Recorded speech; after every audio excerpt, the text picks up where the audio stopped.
Margaret agus Bolivar dus buchas gháil nó fiú a thug an deistem leirteach an cógáil seo agus brona an nachrad mé an féin seo don lár fad bhí mé ceann na workshops just with Tuesday session show. What I want to do is basically to outline kind of the commitment that my party has to strengthening the equality and human rights agenda in Ireland, but in particular also to reiterate basically what Joe said at the end there, is that Ireland now is at a crossroads and that we have a huge opportunity, despite everything, to start planning for the future, and we can either grasp that opportunity and start putting in place the framework for a proper society which has at its heart equality and a respect for human rights. If we miss this opportunity, then we will be struggling, as we have done for many years, to deliver upon our obligations to our society and our community. And we have obligations in this state in particular under the Good Friday Agreement, I believe, and Colin O'Cinada, who spoke here this morning and I wasn't here, gave a particular opinion in 2005 to the Equality Authority in relation to this state's obligations under the Good Friday Agreement in terms of equality, and the same is true in terms of human rights obligations. And I think we can take the opportunity now to try and ensure that the equivalence, and it's equivalence upwards, not downwards, in relation to rights that are and have been achieved in the 6 counties are built upon in this state, and that together that we forward that agenda. There is a number of other areas which we have the opportunity and which haven't been taken up by the government to date. One in particular is the All-Ireland Charter of Rights, and kind of very little work has happened in that area, and it's an area that we can develop. There is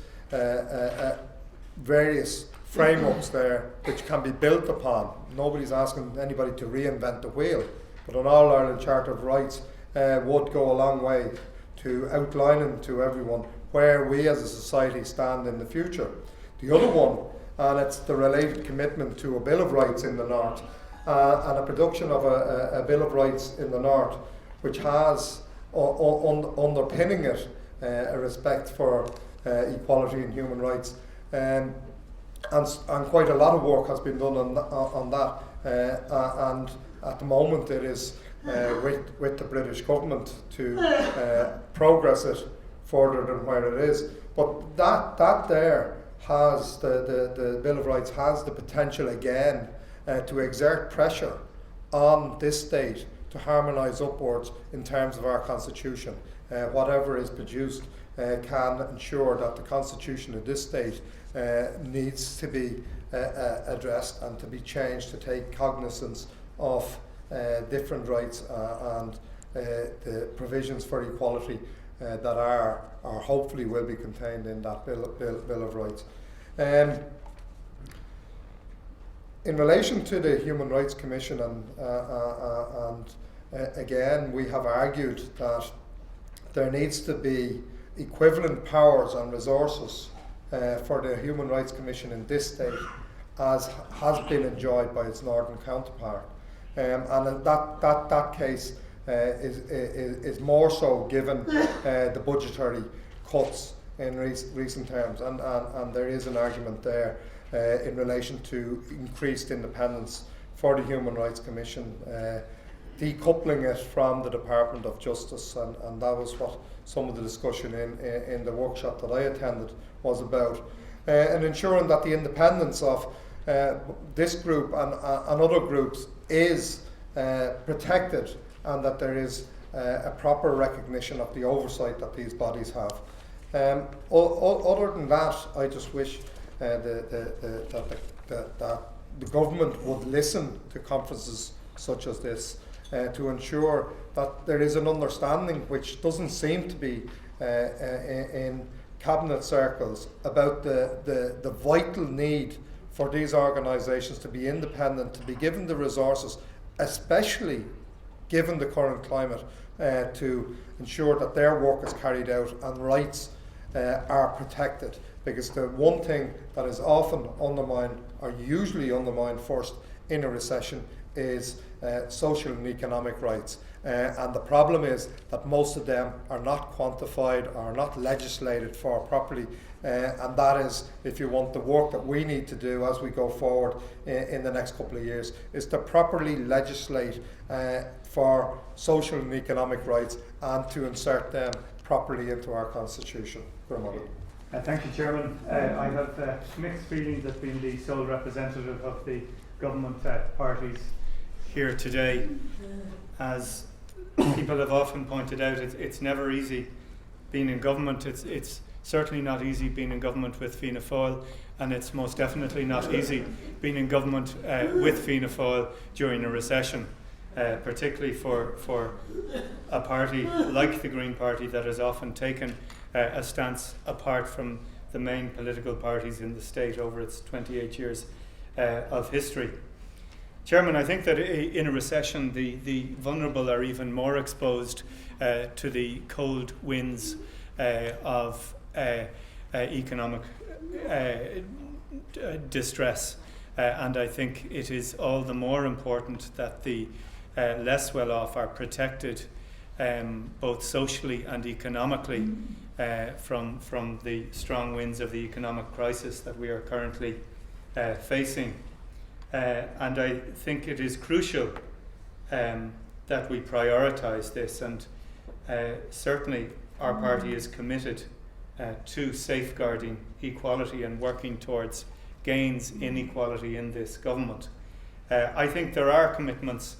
to equality in our programme for government and in the transformed programme for government. Over the next fortnight, I'm looking forward to the Civil Partnerships Bill being presented at second stage to Dáil Éireann. And also within the next 2 weeks, I look forward to a Green Environmental Minister representing Ireland at the climate change talks in Copenhagen, where a key point is that the most vulnerable in the world, in developing countries,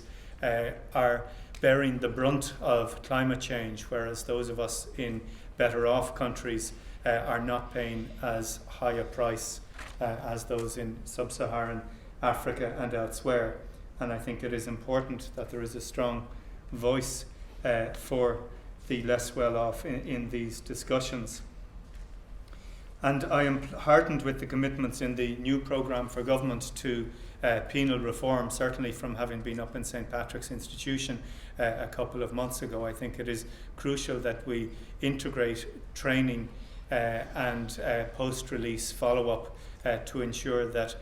those who have been incarcerated on their release are simply not allowed to disappear from the government's care, and that there is follow-up for the most vulnerable. I think over the last 2 years, during one of the most difficult economic periods, the Green Party has worked hard to limit the cuts to overseas development aid and to safeguard those on social welfare. But I also think, Chairman, I also think, Chairman, at this crucial juncture, 2.5 years into the current government's life, it is time to look again at the equality brief and reflect on whether it is best served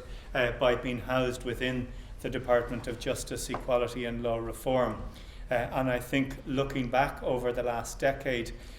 we have had perhaps not as